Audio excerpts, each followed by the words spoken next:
What's good, drone fam? This is KRUSER, where I show you how to make professional drone videos and photos. And today we're going to be talking about how to get smooth drone footage, mainly talking about techniques to use while flying your drone, the settings you'll want for your drone, and then as well, post-production tips. Check it out.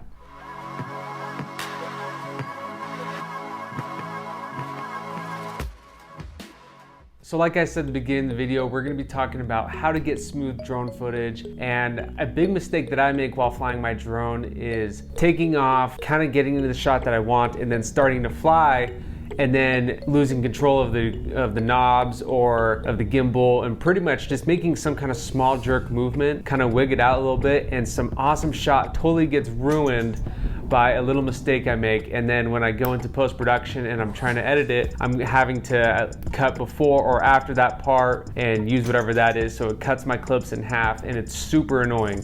So ideally in this video, it's gonna help you be able to overcome and stop doing that. And there's a couple techniques that I wanna go over on just how to avoid all that. But first part of this video is gonna be talking about what you can do as a pilot while controlling your drone and what techniques are out there to help you get smooth control of your drone as you're flying it. So for the sake of this video, I'm gonna be using a Phantom 3 standard controller and using that as an example, but this works pretty much for any drone that is out there and for whatever you're using. As you're flying the drone, there's a couple techniques, and the one that I actually really like using is just my thumbs on the knobs and my pointer finger controlling the gimbal. And the good thing about this is it's a comfortable grip and it's really nice to use, and it's kind of, you know, very natural for any pilot to pick up a controller and start going with it. The problem with this is your thumb doesn't have much control of the surface area of the knob, meaning this little circle right here at the top, that is all you're really holding when using the knobs, and it's just that top part. So when you're pulling down on the pitch or the throttle, you're starting to lose more and more control on the top part. And as you pull down on the throttle or the pitch, you can notice that the knob can have a tendency to slip up and lose grip with your thumb. And that's where you get those shots where people kind of jerk up, or, you know, whatever's happening, it makes the camera look wild and you lose that nice cinematic effect and you kind of get a novice look. So that's one problem with this. So an easy way to get a hold of that and to, you know, pretty much overcome that kind of controller flipping up and getting that terrible noise right there is by getting a lanyard and then having that somehow connect to your controller, so that way you can kind of rest it against your body, and then using the two-finger method. And I think there's other names for it out there, but that's what I like to call it. Pretty much you use your thumb and your pointer finger to control the movements of the knobs. So you have more control of the surface area of the knobs, and it's not gonna flip back on you because you have two fingers holding it. So if you're pulling back on the pitch or throttle, it's not gonna lose control and, you know, come out under your grip. You have two fingers controlling it, and then you either use your middle or your ring finger to control the gimbal. The only thing I don't like about this method is it's more comfortable for me to use my pointer finger when controlling the gimbal, and it just feels a little unnatural for me when doing this. So there's a lot of good things with being able to control it with two fingers, because you're gonna get good footage and you're not gonna lose control, but it's a little trickier to kind of get used to at first. So if you really like using the thumb method, which is what I actually like using, then what you would probably want to go with is this product called Airy. Essentially, Airy is precision thumb grips that you can use with your drone, and it works with a number of drones, and I'll show them all right here. They actually have them coming out for the Mavic series, so those are soon to come, and they're actually releasing them for other drones out there as well. So if you don't see a drone that you're flying on this list, don't worry, they're probably coming out soon. But essentially, you can actually replace the knobs with these. So we'll replace it real quick, and I'm gonna cut to me actually having this on the controller so you can see. Essentially what these grips do is they provide a wall and then a little opening, so that way your thumb can actually grip and pull and do essentially what you're trying to do with the two-finger method. You can pretty much adjust whatever angle they're at. I like to have mine like this though. So what you can see is with the precision grips, your thumb comes in and you actually have these walls that you can work with and a little grip mechanism right here so your thumb can hold on to it better, but it's not going to be smashing spikes into the bottom of your thumb. But as you pull back on the pitch or throttle, you can actually have your thumb kind of go into this little hole right here and use it as leverage when pulling back on this knob. So what I've noticed when flying with these is I can still keep my pointer finger on the gimbal control, but then just have my thumbs here, and if I need to pull back, I can use my thumbs through these little openings and pull back if I need to, or if I need to get better roll or yaw movements and have that go smooth, I can use these walls instead of having to press down and then move to the side. So it takes a lot of pressure off your thumb, and it gives you better flying performance when trying to get these smooth shots. Airie's been around for a little bit and they focus on making these, so I'd recommend, if you want to keep using just the one thumb method when flying your drone, these are a total must-have when trying to get smooth drone footage.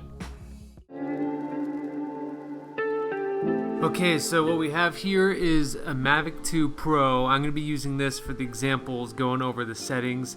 And if you fly a whole different brand of drone, you might see some of these similar settings, and you can kind of get the general idea of like, oh, I want to bring this setting down so I can accomplish this kind of effect. You will get that from watching this video. If you have a DJI, so if you have a Mavic 2 Pro, these settings will apply directly to you. If you have a Phantom 3 or maybe a different Phantom series, the settings might be a little different. I've noticed that with my Phantom 3 standard, I can't go as low as I can on the Mavic 2 with some of the settings, but try to get as close as you can to it, and that you just work with what you got. But let's go ahead and click on the three dots up here, and then you're going to click on the drone icon up here, and then if you scroll down, you'll see advanced settings. Tap on that, and then we'll click on EXP first. So what we have here is the different settings for throttle, rudder, and then forward or right, backward and left. And you can see the settings that I have here.